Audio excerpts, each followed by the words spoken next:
Maithili express की शानदार प्रस्तुति। बहंगी लचकाता जाए, बहंगी लचकाता जाए। DJ good Madhubani. Khushi recording studio बलुआहा।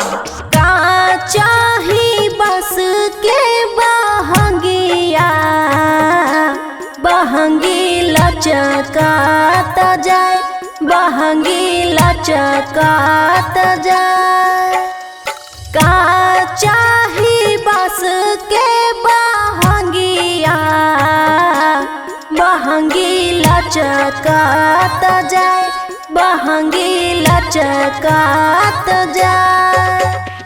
बनू ने बालम जी का हरिया, बहंगी घाटे पहुँचाओ, बहंगी घाटे पहुँचाओ।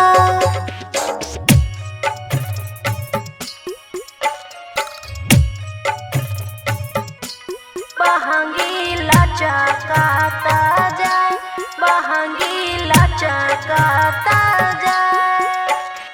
DJ good Madhubani. Mix by Aman अक्के।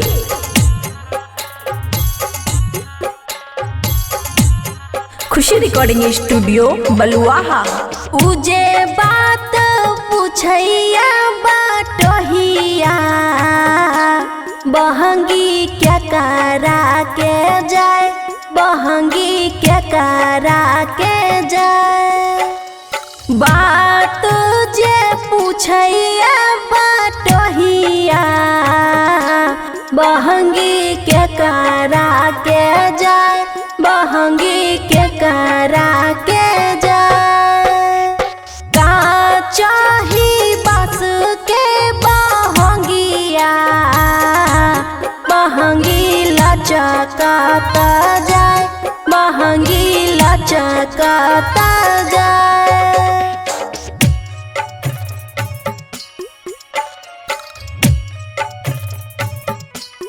बहंगी लचकाता जाए, बहंगी लचकाता जाए।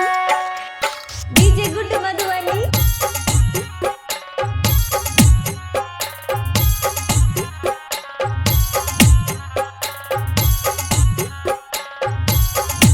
खुशी रिकॉर्डिंग स्टूडियो बलुआहा।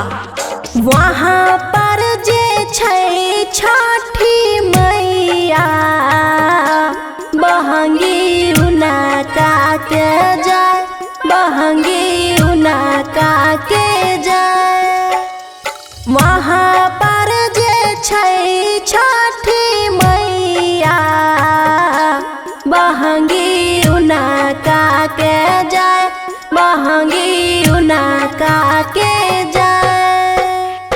का चाही बस के बहंगिया, बहंगी लचकाता जाए, बहंगी लचकाता जाए।